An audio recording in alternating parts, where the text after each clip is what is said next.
everybody, welcome to my channel. I am here with a hygiene video. If you cannot tell by the title, this video is going to be about my basic everyday hygiene. Hopefully this video can be helpful to you. This is just basically what I do. This is what helps me out. Being a woman is really hard, actually. You have to get to know your body. You have to get to learn your body. You have to know what scents work for you. You have to know what deodorants work for you. If you have sensitive skin, it's just 10 times harder for you. I am one of those people who have sensitive skin. I have a sensitive vaginal area. Also, I want to give a quick disclaimer. I may use some terms that may make some people uncomfortable. So if you're sensitive, please exit the video. Also, I'm not a OBGYN. I do not have MD at the end of my name. So pretty much all of these things that I'm telling you is just from experience, me getting older, me learning myself, me learning my body. Also other information I've gathered from my OBGYN and from other females as well. Like I said, if you want to view this video, continue to watch. All right, the first thing we need to do to maintain our hygiene as women is to, you guessed it, bathe, shower, whatever you want to do. When I shower, I like to use a loofah and a white washcloth, or sometimes I don't have a white washcloth. Other color washcloths are fine. I just would not suggest using a washcloth that has like harsh dyes in them or washcloths that are brand new. I will actually wash them first before I put them down there because I specifically use washcloths for my vagina area. I do not suggest using a brand new washcloth down there. I will wash it first only so you can get like the extra dyes and like fragrance or whatever they put in the washcloths out of them. You don't want all that extra stuff down there. It'll be a mess, especially if you have sensitive skin like me. So like I said, I use a regular white washcloth for my vagina area and I use a loofah for my body. So I use two different soaps as well. I use Dove. This is just a regular bar of Dove. It's been opened already. I'm using it. So this is a regular bar of Dove soap. I usually do not use a scented bar of soap. And this bar of soap is not only scented, but it's green. So I typically use white Dove soap. I use the white soap. It's the white Dove soap. It's like a light blue. It comes like a light blue color or something like that. And it says sensitive skin on there. That's the soap that I typically use for my vagina area. But I honestly cannot even tell you what made me go to the store and buy this soap right here. I usually do not even use this soap. This fragrance. It smells really, really good, but I don't use scents down there. I mean, honestly though, it has not given me any issues. Like I have not had any, infections or rashes or burning or anything like that. I feel like I have not gotten any irritation down there because I only wash the outside area in between your thighs and stuff like that. That's the only place I put soap anyways. So with my loofah, I use just this regular Ivory soap. It's body wash. I use this for my body. You get this from Walmart. I love this soap because it's so inexpensive. It smells really nice. It's like a subtle smell, but it smells really good. I just get this from Walmart and it's maybe $1.40-something. I don't know, but it's really inexpensive. Also, what I do when I'm in the shower, I use this, it's the cleaning. It's like the off-brand. It's basically an off-brand Clean and Clear. I usually get the Clean and Clear version, but this time I was trying to save some money, so I just got the Equate version of it, and this works really well for me. It cleans deep down in your pores. It has like the exfoliating beads in here, so I feel like it gives me a really good clean when I wash my face with this. I'm almost done with it, so I'm gonna have to go back to the store and get some more. I wash my face with this pretty much every night. And I have, like I said, have really sensitive skin, and this does not bother my face at all. I've also tried like the Cetaphil brand and the the Bior, I don't know, but it's like the black charcoal scrub. The black charcoal scrub wasn't that bad, but the Cetaphil for me, I don't know if this does this to anybody else. Let me know in the comments below if you try Cetaphil and it burns your skin. I don't want to sit up here and bad talk a brand or anything like that, but for me, Cetaphil burns this shit out of my skin. I don't know. Also, while we're talking about face, in this bottle I have some regular witch hazel. If you aren't aware what witch hazel is, it's pretty much an astringent. I think some people use it as a toner, but it pretty much just absorbs any excess oils. What I've read on witch hazel and what it does for me is that it absorbs any excess oils, and that's basically what an astringent does. I actually like to use this after I use my face scrub, and I use this as a toner. I will take just a regular cotton round. I think I got these from the Dollar Tree or maybe Walmart, I'm not sure. I just take my cotton round and I pump, and I get some witch hazel in there, and I just wipe my face. And I just like to wipe the areas where I feel I have heavy oil, and that's typically my T-zone, my nose, around my nose, my cheeks, like the tops of my cheeks, and around my mouth area. And that's pretty much where I get oil. I have combination skin, so my face tends to be oily, but sometimes it tends to be dry as well. So I typically get really oily in my T-zone area, like maybe my cheeks and my nose. Around my mouth is typically dry, but I use the witch hazel to like get like the dirt and stuff from around my mouth as well.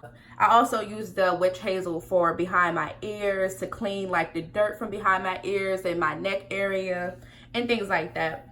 But I usually use this like rose water spray. I use that to hydrate my face pretty much. I can't use any like harsh lotions or anything like that on my face, so I just use that to hydrate it. And I also don't like to use lotion on my face because I feel that it clogs my pores. I had some, I don't even know where that is, but I had some vitamin E oil. I usually will use like a light vitamin E oil on my face as well, and I will only use that in the areas where my face is really dry. Moving on, after we get out the shower, you want to moisturize. So some things that I use for moisturizing my body after I get out the shower are some like regular Bath and Body Works lotions. I like to smell good, so for me, I use just like regular Bath and Body Works lotions. These are just some of the two that I'm using right now. This is like the winter edition. It's like Sparkling Nights. This is just Hello Beautiful. It's the classic smell that they have.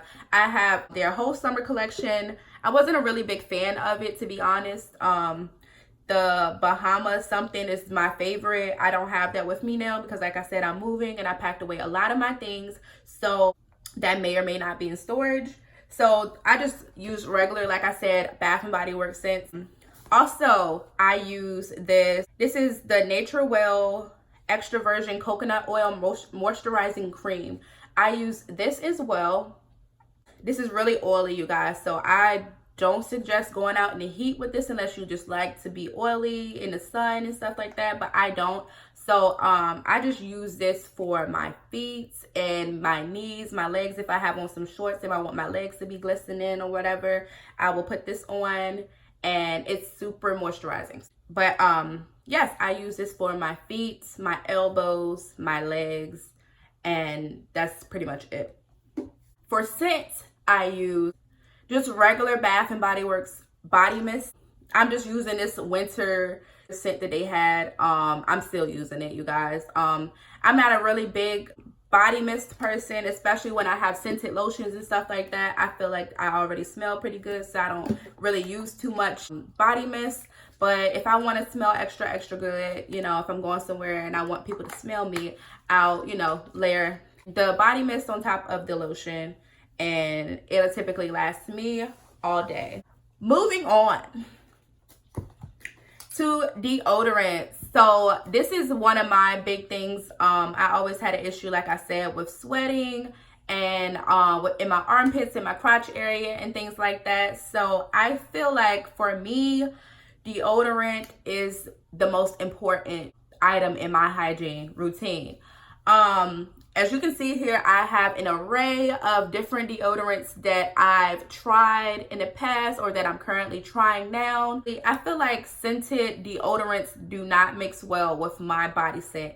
I don't know if that's just me, or it can't be just me. I'm pretty sure other people have this issue, but scented deodorants do not work good with my body odor.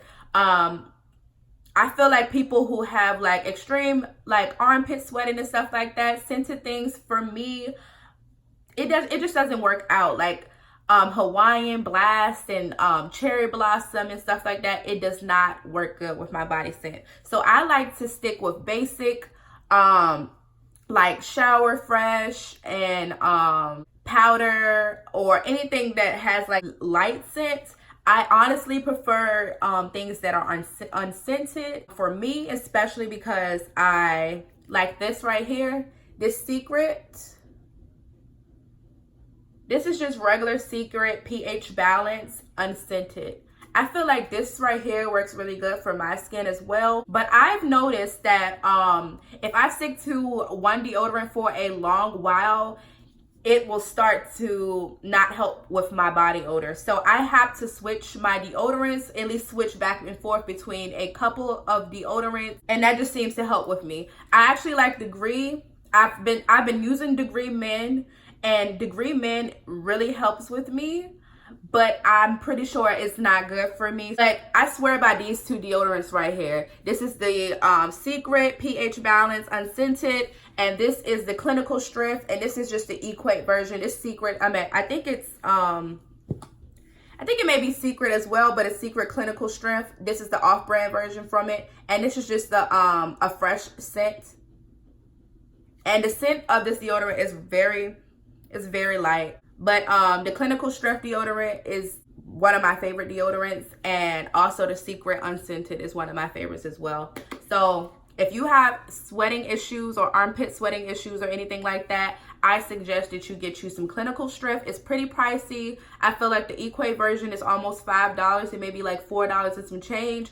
But and then you have the Secret Clinical version also, that's like $7 or $8. It's pretty pricey, but it definitely works. Moving on to shaving.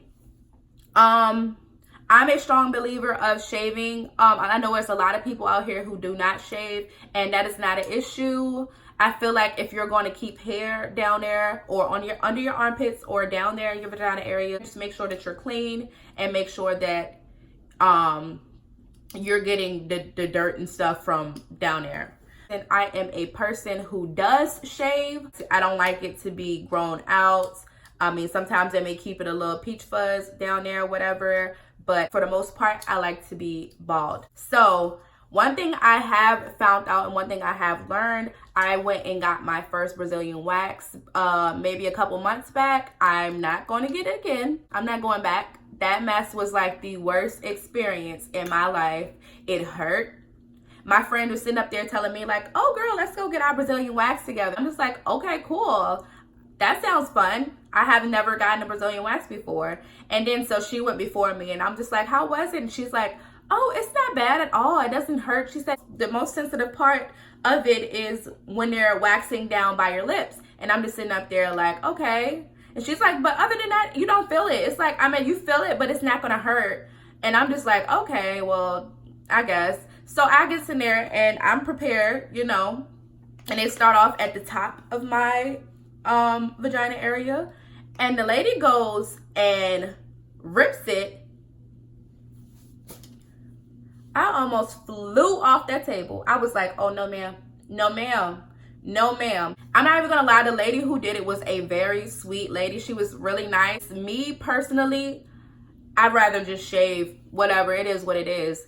Branching off of that story, pretty much after you get your wax, they try to give you this like expensive stuff that they say it's going to help you with ingrown hairs and stuff like that. They basically try to sell it to you, and I'm thinking it's like maybe $30 or something like that. I was looking up, you know, waxes and stuff like that on YouTube because it was my first time getting a wax, so I wanted to be prepared. So I was looking up you know, what can I do to maintain it? So a suggestion that I came across was cortisone 10, And this is basically, oh, that was upside down, whatever. Cortisone 10 is basically what you, equivalent to what they put on. I'm not sure if it's equivalent to it, but it pretty much helps out after you get your wax with ingrown hairs and swelling and things like that, and also itching. Cortisone cream is just basically an itching cream, but it also helps with inflammation and ingrown hairs, pretty much. So like I said, I do not get waxes anymore, but I put this on after I shave my vagina. And I was never the type of person to get a whole lot of ingrown hair, but I used to get like maybe a couple here and there. But after I shave, I always put cortisone on it. I don't get any ingrown hairs, any irritation, or anything like that. So like I said, if y'all tried this before, let me know in the comments below. And if y'all haven't, go get y'all some cortisone cream. It helps.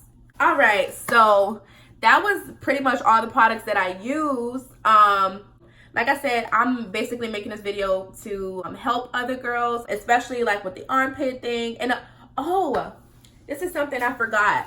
Okay, so I'm just pretty much finding out and just learning your armpits and your vagina have like the same glands, like the same sweat glands or whatever. So I don't know if you ever been musty or if you've ever been out in the heat and you came in and you pulled your underwear down to use the bathroom and you catch like a musty like onion smell or anything like that. But I don't know if I'm suggesting the right thing, but for me in the summertime, like I said, I sweat. And sometimes I do smell like a must. But one thing that really helped me is getting like a sensitive skin, like deodorant, Secret pH Balance, unscented smell deodorant right here. On a really, really hot day, I will go in the bathroom and I will rub some in the creases of my thigh area. I do not put it on my vagina. I do not put it on my lips. I do not put it nowhere near the hole. I just literally put it in the creases of my thigh area and it helps. I don't get any must. I don't suggest doing it every day only because deodorant has aluminum and things like that. And I do not recommend putting that stuff near your vagina area. But if you know it's a really, really hot day coming up and you know that you sweat, I do suggest that you put just a little deodorant. Some people use powder. Powder really doesn't work for me only because I found out that your armpits and your vagina share the same sweating glands. So you get that same onion smell from your armpits that you get that same onion smell from your vagina that you get from your armpits. I use just a little bit deodorant in the creases of my thighs. A lot of people get it confused, like the onion smell is coming from your actual vagina. It's not coming from your actual vagina. It's coming from the creases, like the creases of your thigh area. If you have onion smell coming out your actual vagina, I would suggest that you go to your OBGYN to get something for that. It's probably something called bacteria vaginosis, or also called BV. I suggest that you go, if you smell any strong odor coming specifically from your vagina hole, then you need to go to the doctor and be seen. Like a musty smell coming from that area, that's very normal. We all go through it. I'm still getting to know my body each and every day. I don't know everything about my body. This is your body for life, so you're going to continue to learn about your body each and every day as a woman. I hope this video helped some of you women out. Comment down below and let me know some of the tips that you use for your hygiene. Let me know if you use some of the tips that I use in this video. And let me know if you use some of the products that I use as well. If you like it, give it a thumbs up. Feel free to subscribe and goodbye.